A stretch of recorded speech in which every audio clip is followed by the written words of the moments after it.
এইখানে দেখেন কত চকলেটের প্যাকেট পড়ে। আসলে আমি এমন একটা সময় আসছি যে ঠিক এই যে স্কুলটা দেখতে পাচ্ছেন শৌলগাছি দ্বিমুখী উচ্চ বিদ্যালয়, ঠিক এইটার ভিতরেই জমিদার বাড়ির মূল ফটকটা। তো আমি ভিতরে ঢুকতে পারছি না, কারণ এইখানে যেহেতু গতকালকেই ভোট হয়ে গিয়েছে আমাদের বাংলাদেশের, তো সেক্ষেত্রে এখানে অনেক নিয়ম কানুন আছে। তো তাদের পোলিং এজেন্টরা হয়তো বা ভিতরে আছে বা অনেক কাগজপত্র আছে, এই কারণে আমি অনুমতি পেলাম না। সমস্যা নেই, আপনাদের অন্যান্য বিষয়গুলো আমি ঘুরিয়ে দেখাচ্ছি, চলুন যাই।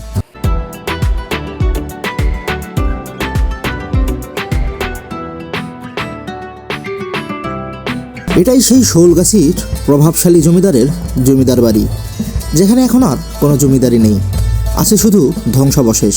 কতদিন হয়ে গিয়েছে এই জমিদারের জমিদার বাড়ি কেউ পরিষ্কার করেনি। একটু পশ্চিম দিকেই শৌলগাছি প্রাথমিক বিদ্যালয়। এগুলো দিয়ে তো মানুষজন যাতায়াত। ও ঠিক আছে ভাই, ঠিক আছে।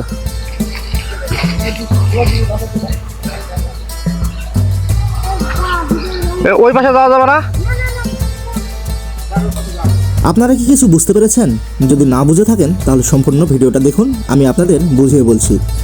প্রথমে আমি যখন জমিদার বাড়িতে আসি তখন জমিদার বাড়িটি একদমই শুনশান ছিল, যেখানে একদমই নীরবতা চারদিক থেকে আমাকে মনে হয় ঘিরে ধরছিল। কিন্তু জমিদার বাড়ির ভিতরে ঢোকার পর দেখি একটা পরিবার এখানে বসবাস করে। প্রথমে একটু ভয় ভয় করলেও ভিতরে পরিবারটা দেখে আমার একটু সাহস হয়েছিল, তাই জমিদার বাড়ির ছাদে উঠেছিলাম। তো চলে এসেছি সেই শৌলগাছি জমিদার বাড়ি, যেটা ঠিক তার এই যে এইটা হচ্ছে তার সামনের দিকটা। তো এইটারই পিছনে আমি এখন অবস্থান করছি। কিন্তু এই যে ঠিক এইখানে দেখেন কত চকলেটের প্যাকেট পড়ে আছে। এগুলো আপনারা দেখলে বুঝতে পারবেন। এই যে দেখেন, এগুলো হচ্ছে সেই মাদক সেবীরা এই যে দেখেন কি করছে।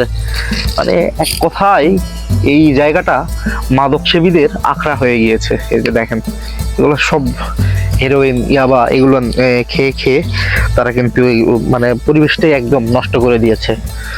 চলেন আমরা একটু নিচে যাই, নিচে গিয়ে দেখি। আর এই শোরুমগুলো ছেলেপেলেদের নিয়ে ছাদে উঠেছিলাম, আর ছাদে ওঠার পরে যা দেখেছি তা আপনাদের আর কি বলবো। এই ছেলেপেলেগুলো এই পরিবেশেই বড় হচ্ছে। নিচে যাই, নিচে গিয়ে দেখি যে এখন বর্তমানে সামনের দিকটায় কি অবস্থা। আসলে আমাদের সমাজ এই ছোট বাচ্চাগুলোদের কি শিক্ষা দিচ্ছে। আর এই ছাদের উপরেই প্রথমে যেটা দেখেছেন, ওইখানে মাদকসেবীরা বসে মাদক সেবন করছে। এই রাজবাড়িটি মাদকসেবীদের একটা সেফ কেন্দ্র হয়ে গিয়েছে, যেখানে কোনো প্রশাসন নেই, কোনো লোকজন নেই, কেউই নেই তাদের কিছু বলার। তাই প্রশাসনের কাছে অনুরোধ থাকবে এই জায়গাটি আপনারা একটু নজরে নেবেন। দেখতে পাচ্ছেন এইখানেও কিন্তু একটা বিল্ডিং দেখতে পাচ্ছি, একদম বট গাছের নিচে। তো আবারও যাচ্ছি আমরা সেই গলিটা দিয়ে। এখন আর নেই সেই জমিদারের জমিদারি। প্রভাবশালী সেই জমিদার হারিয়ে গেছে সময়ের পরিক্রমায়। এখন আছে শুধু তার স্মৃতি।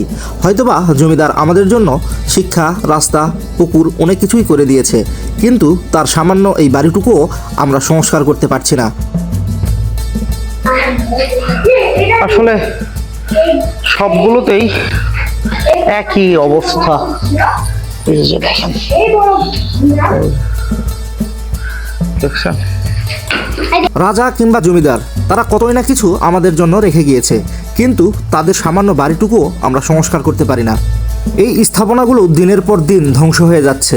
আমরা কি শেখাবো আমাদের পরের প্রজন্মকে?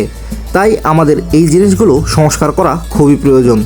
অন্ততপক্ষে পরের প্রজন্মের জন্য হলেও এই জিনিসগুলো সংস্কার করা খুবই প্রয়োজন।